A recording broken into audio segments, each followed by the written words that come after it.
Welcome to my video on the tree of life. And, let's just pause a moment for the vibrancy that sits behind me. This is the backdrop that I've been using for Juicy July because it just speaks exactly where we're at. But it's actually a tree of life. Check it out. Me pointing there, because I wasn't close to my mic, is lower world, middle world, upper world, right? But these fruits, let's talk about these fruits. They're just ripe for the picking. I can get it just there, and I've been talking about this, that these are your creations. This is all your hard work hanging on your tree. Look at the abundance of that fruit. No step ladder needed. They're low hanging. No step ladder needed for us shorties like me. We can just pluck it off the trees. I'm kind of matching the vibe with my beautiful blue jacket. But anyway, this is what it's looking like for you right now. And this is the symbology of the tree of life. Low hanging fruits. These are your creations. This is your reward, but this is all about receiving, right? So I want to talk a little bit. Let's just rewind. So this is going to be quite a deep dive tutorial. So get yourself comfy. So the videos that I've been doing recently and just our journeys in general has all been about sort of like coming from the stars, facing our challenges and shadow. Income Sekhmet, really, she's been working with us. She's never too far away. She's always around us, overseeing, stepping in when she needs to, burning all of the chaos, all of the illusion. So you can actually have the courage, because you're too fearful before, to have the courage to step in to this beautiful life and this beautiful world, because this is what this middle world and all this low-hanging fruit is showing us, the absolute joyous experience we can have from living life, spirit in body. And that's where Hathor came in. But let's just rewind a little bit with Sekhmet. She cleared everything out the way. So we had the courage to even step into the arena, because prior to that, we were just too wounded. So thank you, Sekhmet, burning everything away. She then hands us over to Hathor. Now Hathor and Sekhmet are one of the same. So, Hathor brings the water and the unconditional love and like the softness, because, Sekhmet does have a soft side. I suppose you could call it Hathor. So, that's what Sekhmet did. She now passes over to Hathor. Hathor is like, take it from here. So now Hathor started to bring us in, especially with Joyous June, because I really started with this last month, and then started to realize that, hey, the only way through this is to love the physical vessel, to not fear the middle world, to start really kind of like, embracing the joy and knowing that joy can only be felt in the middle world, and joy is a choice, right? So that's what we got guided with Hathor, as she started to bring us this, and it's still happening now. We're not fully downloaded, but we're more happy to be in the middle world and starting to pick a fruit or two, right? So that's where we're at. So then I started talking a lot about Horus, because Horus is kind of like the child. They say that Horus had two mothers, either or both, Isis and Hathor, right? But then Hathor turned into his divine love counterpart, right? And she healed his eye through her mother's milk. So they actually had a love affair, and they can be very much deemed as twin flames, right? So there was this beautiful love affair between Horus and Hathor. Now let's talk about that divine balance, because that's kind of like the calm and the chaos again. Because Horus was his mission in life was to actually overthrow his uncle Set, avenge his father's death through his uncle, because he was just like, he had his throne stolen from him. So he had to kind of go through a series of challenges and events, facing the chaos. Set is the god of chaos, and overcoming that energy and coming through all the hardship of what it is to be human, because he was very human, and he rightfully claimed his throne, which is kind of like he ascended to the throne. So his journey is our journey, and our journey is his journey. So let's just rewind a little bit there as well, to do with Horus and Isis and Osiris. Isis and Osiris, okay, were obviously twin flames as well. And the result of that was Horus, the divine child. That's you, that's me. So between the absolute balance of the divine feminine and the divine masculine, then you will be a born, embodied, perfect balance. You were divine in physical form. So I know that there's lots of examples in this, and I know that I've spoken to many of you who kind of like connect differently with Isis, kind of like her partner being. It doesn't really matter who these energies partner up with, as long as you get the concept of the divine triad, or the twin flame triad, which is divine masculine, divine feminine, and then the creation is the child, right? And that brings the absolute divine balance, power of 3, which is the alchemical number, right? Intention plus action equals creation. So in a way, intention would be Isis, action would be Osiris. And then, of course, as a result of that beautiful balance coming together, alchemically, there is something created from that, which is Horus, okay, which is the full balanced human, right? So that's a little bit of a tutorial understanding the balance of everything in the universe, multiverse, and so on and so forth. Right. So now let's get back to the tree of life, right? So the tree of life, okay, is I love a good ascension ladder because life is too complex as it is to figure all this spiritual stuff out. So I'm very much about bringing in some very, very practical steps for you to land into to cut all the noise out, right? Now, what I've always said is go with what you feel, okay? Try and come away from the textbooks too much, learning too much detail. Just get a very basic idea of these ascension ladders, and they're all around us, right? We've just shared the alchemical formula. Intention plus action equals creation. That's a perfect example of an ascension ladder. The three cauldrons, that's another ascension ladder. I'll get into that in a bit. But the tree of life is an ascension ladder. It is upper world, middle world, and lower world, right? So I'm going to go from my list because I've been scribing today. I've been feeling the power of Thoth all the way through me. So I've been really, really deep diving into the absolute root system of the tree of life. So the tree of life is interconnectedness to all life. So we have as above, cosmos, so below, underworld, the womb, middle world, third dimensional world, which is where that low-hanging fruit is, right? So this is very important that we understand. First of all, we were in the stars, too scared to come in and land, even though we were in physical form, didn't want to come in and land. Too much chaos in the world, too much memory of just heartache and pain, people, situations, no, thank you. So we kind of just circled in the stars. That's been the problem of the star seed and kind of the spiritual world, as it were, because nobody wants to come into land. So we just stay up in the stars. It's not embodied, though. It doesn't do anything for you because down here in the middle world, you've still got problems in your life. So how do we change that, right? So then all of a sudden we started to do our work, and Sekhmet came in and said, listen, let me burn all that away from you. Don't be scared about moving forward. Come on. And she kind of doesn't say that. She just grabs you. She does that. Which a lot of you have felt. I felt it. So, she's like, it's your choice, but you're going. So anyway, Sekhmet burns everything out the way, which really transcended our fear, or rather transformed our fear into courage, which allowed us then to kind of come into the underworld. That is where we've been for the last 12 months, intensely. Everyone's gone through a grief walk. People are still going through it, right? So now we've come into the underworld reluctantly because we're like, we don't want to die. So much fear of death. We don't want to die. We don't want to die because we still believe that we are finite, not infinite. We still believe that when we die, that's it. So there was this huge fear of death, but eventually we got plunged into there anyway. And we all had to face our darkest truths, which was really hard. And it is really hard, right? But what's happened is we've died again and again and again. And we've been through some very, very dark experiences. I know I have.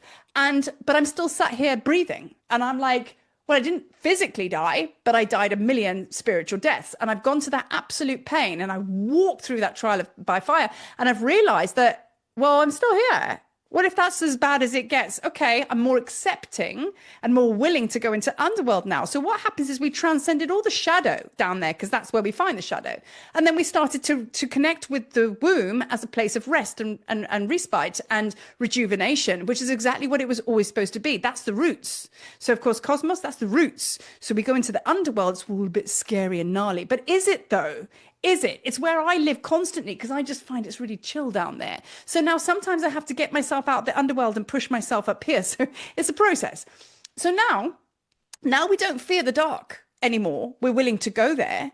What we're finding now in the juicy July and times to come, we're now willing to kind of come out of the underworld and come into this middle world because we now realize, well, where's the next step to go to? The reason we were up there, then we went down there, was to basically help us be prepared to come here, right? So now we have cleared all the shadow, fear of landing, okay? Fear of the dark, not fearful of the middle world now because we realize this is where our joy is. The very thing that you're seeking is actually here, and it's the very place you didn't want to come.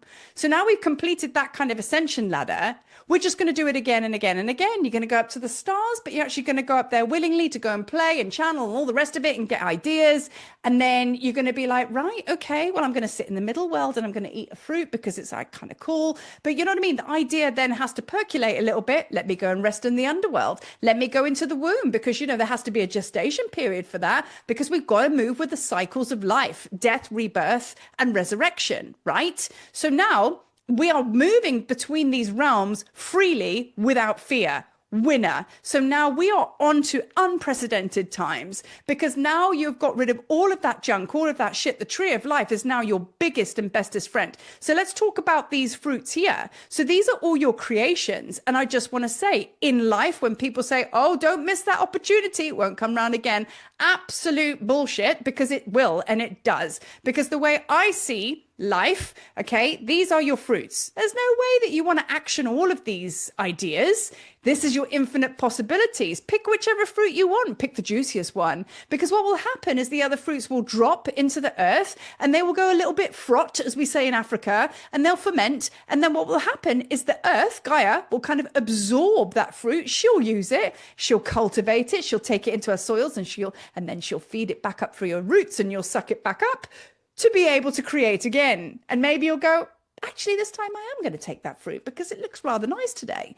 So you see what I'm saying? So it's constantly like that, which is like the Taurus energy. So the wheels always turn. Cycles of life keep going. You don't miss anything. If you feel that you're missing opportunities, then you've still got a fear of death, because you're like, oh, I have to grab it because there won't be another chance. Yes, there will, because everything is infinite and it continues without you. Fight it or move with it, whatever you want to do, right? So this is where we start to get more and more in flow and in tune with the tree of life. Now, there are such depths of teaching that I could share with you here, because we can go into Adam and Eve. We can go into the Kemetic tree of life, the Kabbalah, like the Buddha's tree, like the Christian tree, Christian tree of life is Adam and Eve, but you know what I mean? It's present through all cultures. So wherever you come from, however you connect, for me, Avalon, Egypt, this is what resounds, and just, Gospel of Marie. So now let's go on to the next thing. Human, animals, plants, elements are connected. So this is what the tree also tells us all about, that we are connected with all the cycles and everything like that. Now, this is where I need to do another video on this. Artificial intelligence, right?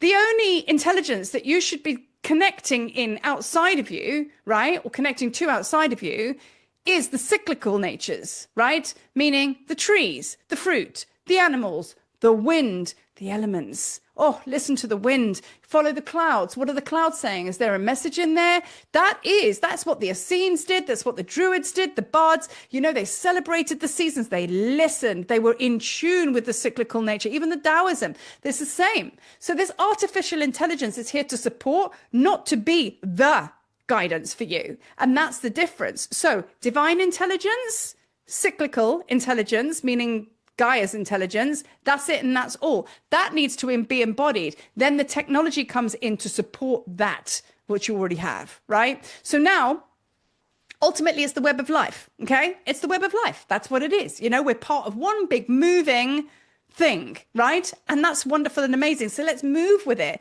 Get funky with it, man. Do you know what I mean? That's why I've started sharing DJ mixes. Move the body, man.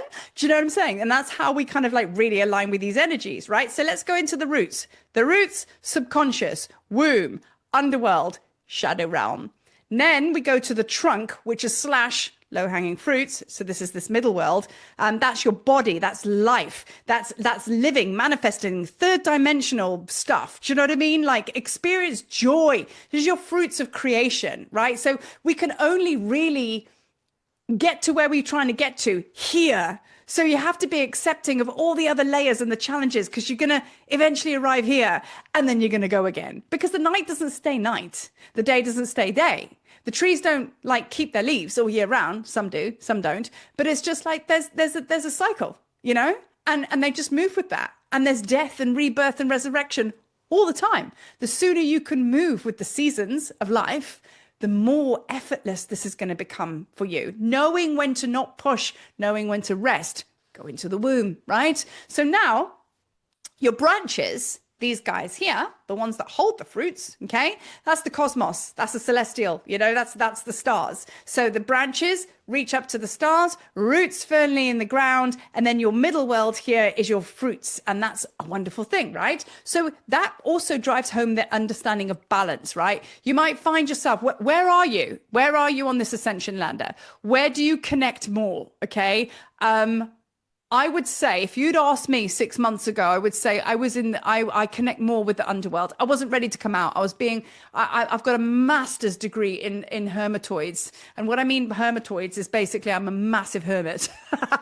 So I love the underworld. I love walking in the woods, which looks like the underworld. Everybody be like, oh, it's really spooky here. I'm like, that's beautiful. Do you know what I mean? I love it. But it's like for me, I'm naturally, I love being in the shadows because I'm not scared of the dark anymore. But now if you now move forward and ask me where I am now, I'm like, well, I've just, see this bit here?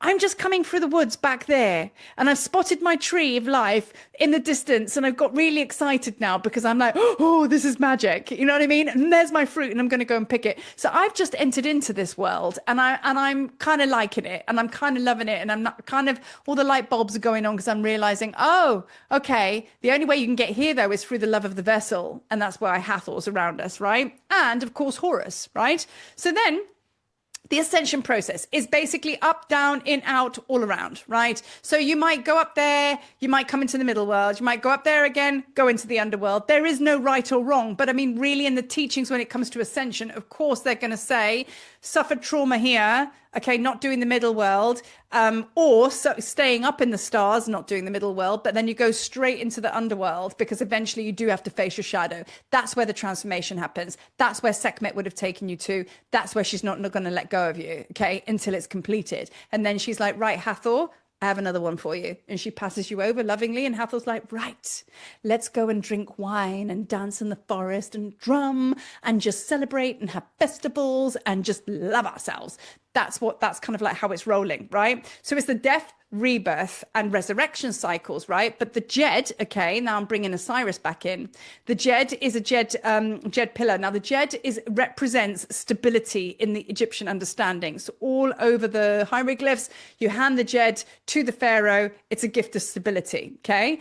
But also as well, the Jed is energy and electricity. It goes up the spine, it goes down the spine, it goes even higher up the spine and down the spine. So remember, the spine is also like a tree of life as well. We are a living, breathing tree of life. So energy just goes the way it goes. And the essence and the magic of really unlocking it is moving with it and not fighting it. Do you know what I mean? Just ebbs and flows. That's what it's all about, right? So the map, understanding our journey to know ourselves as God. So if you actually look, I have an example here. I don't know whether you're going to be able to see it. So I was going to show you a picture of the tree of life there, but it just didn't show up on my camera because it's got this green screen thing on. So anyway, let me explain it to you. So basically the tree of life and in a symbolic form. Okay, so we have the tree of life, which kind of looks like this behind me, but the tree of life is also a Kabbalah, like kind of a symbology. If you look at the Kabbalah tree of life, it's a geometric symbology. But at the bottom, right at the bottom, there is Horus. Horus is the one that is the depiction, the example of the divine in physical form, fully embodied, right? The same as other symbolic tree of life, you will see Sandalphon. Sandalphon is the angel. And the reason it was called Sandalphon is because he was the only angel that walked in sandals, which meant he took human form on and he was divine. So when you look at this tree of life, right, in symbolic form, okay, we can't just, you'll find that Ra is right at the top of the tree of life and you'll find that Horus is at the bottom. You can't just wake up and go, oh, I'm divine, know myself as Mother, Father, God. It's just not going to be possible. So the whole purpose of the tree of life is to work through stage by stage by stage, embody, unlock, or rather unlock, embody. Unlock, embody, unlock, embody, unlock, embody, until you have unlocked all of that frequencies, snap to the gods and goddesses, right, within you. And then bit by bit, so you're gonna start down here with Isis. Okay, I'm gonna unlock Isis within me. Okay, cool. Then it's gonna be Osiris. I'm gonna follow his teachings and unlock his frequency within me. Then there's gonna be Nephthys, and then you're gonna understand Set in a different way. So all of these things are unlocking that frequency within you. Then you kind of get higher and higher and higher through the teachings of each god and goddess until it like unlocks, and then you arrive here, just like the tree of life, divine. You know, you understand it all. You're a fully enlightened being. That is why the temples are structured the way they are up the Nile in Egypt, because each one is a ascension ladder. Every single time you unlock something, you move on to the next. It's like a game. It's like a game. You know what I mean? You're just like, oh, you got some gold coins. Oh, you pass go on to the next level, right? A bit like snakes and ladders, because sometimes you can descend. If you take the wrong ladder, oh shit, you're just going to go all the way back down there. And that's what life is all about. It's snakes and ladders. You're winning. Oh no, there's a lesson. Okay, get the lesson. You go up 3 levels. Okay, down by 1, up 7 levels. Do you see what I'm saying? And that is like the halls of a mentee as well. So this is all of these things that you understand and know. They are all the same thing. Tree of Life, the 3 cauldrons, halls of a mentee, you know what I mean? It's like there's just so many different versions of ascension ladders, right? And it all speaks of the same thing, knowing yourself as God in human form. And that's what we're here to do, because every single one of us does hold that mastery within. Every single one of us holds massive ability and power, you know, as alchemists and all the rest of it. Those teachings are within you. And I was actually just reading through some of my books and everything and just thinking, isn't this funny? I was actually looking at that Kemetic Tree of Life grid and symbol. And I was like, and I was studying it really hard. And I just had this feeling, this overwhelming feeling of like, gosh, this is what we're doing. I'm studying that chart because I'm remembering. I'm making myself remember what I knew back then. And essentially, that's what it's all about. Remembering. That's it and that's all. And let's keep it real simple, because you can go off track here and get tied up with details and everything. Everything is energy and frequency. Super basic. Are you up there? Are you here? Or you're in the underworld? Be accepting of whatever level that you're on. It doesn't matter. There's a lesson in it all. But if you want to navigate your way through it, map and compass, you use the Tree of Life. And then it cuts all the white noise out of it, because you can get distracted by too much information. I'm not a lover of information. I love studying it and researching it, but ultimately the way I navigate it is through how I feel, and I unlock it within my own divine being. That is the pathway to ascension. But essentially ascension, descension. We're actually ascending to descend, because we're actually ascending, which gives you a feeling of up, but is that all happening in the physical body? So we're actually going that way. So if you weren't confused before, you probably are now.